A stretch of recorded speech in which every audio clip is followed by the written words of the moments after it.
மட்டக்களப்பு கல்வி வலயத்திற்குட்பட்ட 3 பாடசாலையில் மாணவர்களுக்காக வழங்கப்பட்ட உணவு ஒவ்வாமை காரணமாக 90க்கும் மேற்பட்ட மாணவர்களும் 2 ஆசிரியர்களும் சுகவீனமுற்ற நிலையில் மட்டக்களப்பு போதனா வைத்தியசாலையில் அனுமதிக்கப்பட்டுள்ளனர்.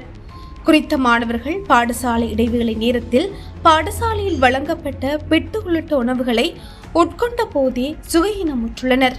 கல்லடி விநாயகர் வித்தியாலயம், கோட்டாமுனை கனிஷ்ட வித்தியாலயம் மற்றும் சென்ட் மேரிஸ் பாடசாலை உள்ளிட்ட 3 பாடசாலைகளைச் சேர்ந்த மாணவர்களே உணவு ஒவ்வாமை காரணமாக வைத்தியசாலையில் அனுமதிக்கப்பட்டுள்ளனர்.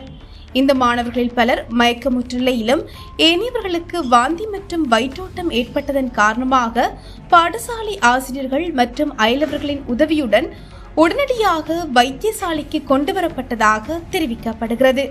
இது தொடர்பாக சுகாதாரத்துறை அதிகாரிகளும் மட்டக்களப்பு தலைமையக போலீசாரும் காத்தாங்குடி போலீசாரும் இணைந்து பாடசாலைக்கு சென்று உணவு மாதிரிகளை பரிசோதித்து வருகின்றனர்.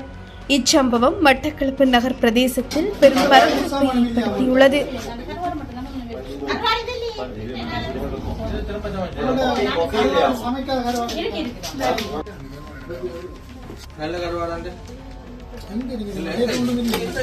கருவாடு பட்டியாது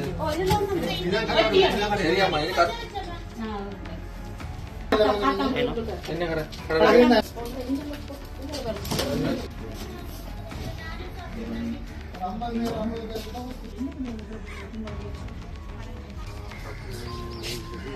மட்டும் அனுப்பல.